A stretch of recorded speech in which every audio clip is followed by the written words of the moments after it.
गुरु शिव किसी का एकमात्र उपाय। साहब ने उस समय जब शिव को गुरु माना था, न शास्त्रों को पढ़ा था, न पुराणों को पढ़ा था, न उपनिषद और ग्रंथों को पढ़ा था। उन्होंने तो दुनिया को पढ़ा था और ये समझ लिया था कि शिव ज्ञान देते हैं तो शास्त्र आरेखित होते हैं। शिव का ज्ञान किसी में उतरता है तो किताबें लिख दी जाती हैं। अगर कोई शास्त्र का जानकार है, शास्त्र को पढ़ने वाला है, जिसने संस्कृत के सभी श्लोकों को रट लिया, याद कर लिया है, जो लगातार बोलता है संस्कृत के श्लोक को, लेकिन आत्मवेद नहीं हो पाया, ये उन्होंने बाद में लिखा है कि शास्त्रों को पढ़ के, किताबों को पढ़ के या ग्रंथों का अध्ययन करके आप शास्त्रविद तो हो सकते हैं, लेकिन आत्मविद नहीं हो सकते।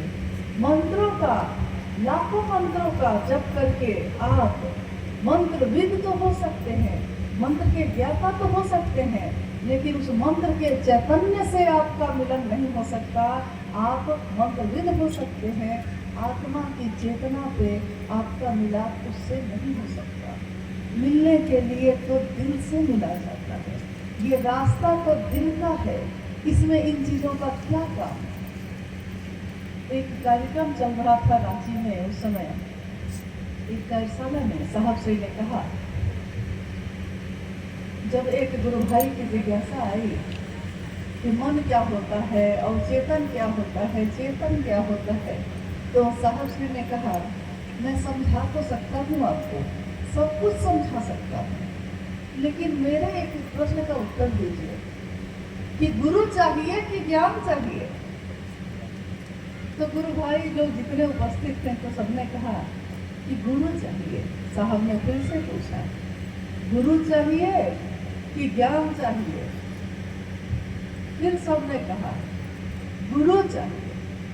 साहब ने कहा, गुरु जब मिल जाते हैं तो प्रेम होता है, और प्रेम में जब ज्ञान आता है तो वो विवेक पूर्ण होता है, उसका परिणाम सुंदर होता है। सिर्फ ज्ञान ले लिया है और प्रेम का रास्ता नहीं जानते हैं तो ये ज्ञान एक दिन विध्वंसकारी भी साबित होती है।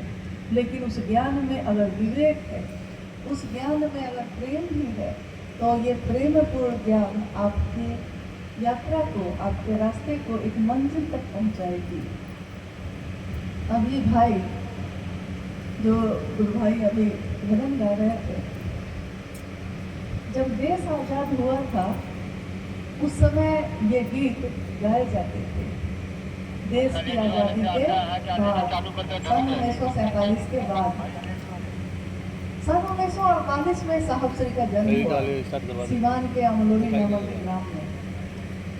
एक तरफ देश आजाद हुआ शारीरिक रूप से, शरीर से, और एक तरफ एक ऐसे बालक का जन्म जिसने आने वाले समय में, कालांतर में, लोगों की मानसिक गुलामी से उनको आज़ादी दिलाई। मानसिक गुलामी बहुत बड़ी गुलामी होती है। शरीर स्वतंत्र हो सकता है, लेकिन मन अगर स्वतंत्र न हुआ तो जीवन जीने की कला हम नहीं सीख पाते।